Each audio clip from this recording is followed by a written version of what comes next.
Mesdames, Mesdemoiselles, Messieurs, bienvenue dans la quotidienne des marchés du mercredi 24 février 2016. Wall Street a fini mardi en baisse après les déclarations alarmistes de deux ministres de l'énergie de poids sur l'offre mondiale et la publication par JP Morgan Chase de prévisions pessimistes pour le premier trimestre, en raison notamment de son exposition au secteur gazier et pétrolier.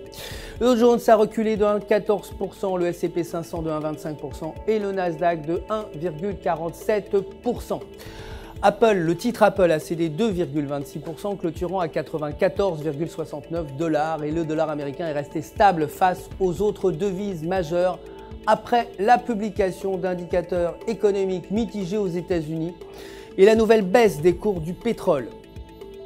L'indice de confiance des consommateurs CB est sorti à 92,2 contre 97,4 et les ventes de logements anciens se sont établies à 5,47 millions contre 5,37 prévus.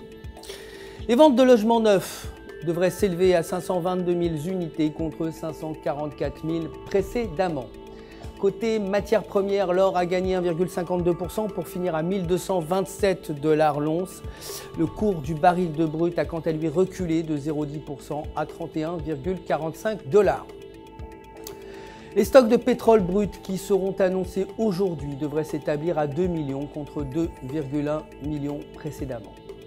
Côté devises, l'euro a perdu un peu de terrain face au dollar pour clôturer à 1,1021 sur le graphique de 1 heure. La paire se situe au-dessus de la bande médiane des bandes de Bollinger. Si elle reste au-dessus de ce niveau, la paire pourrait repartir à la hausse vers 1,1100. Avec un indicateur RSI inférieur à 50, si elle repasse sous la bande médiane, la paire retomberait aux alentours de 1,1000. Aucun indicateur économique cependant ne sera publié aujourd'hui. La livre sterling pour sa part s'est dépréciée face au dollar pour clôturer à 1,4026 sur le graphique du jour. La paire évolue sous la moyenne mobile de 20 jours avec l'indicateur MACD négatif. Si elle reste en dessous de ces niveaux, la paire retomberait à 1,3950. Si ce niveau est dépassé, la tendance pourrait s'inverser et la paire pourrait remonter vers 1,4500. L'indicateur CBI Released Sales devrait rester stable à 16 points. Et le membre du MPC Kunlife prendra la parole dans la journée. C'est tout pour aujourd'hui. Merci de nous avoir suivis. Je vous retrouverai demain pour les nouvelles actualités des marchés. D'ici là, restez en notre compagnie sur www.ufx.com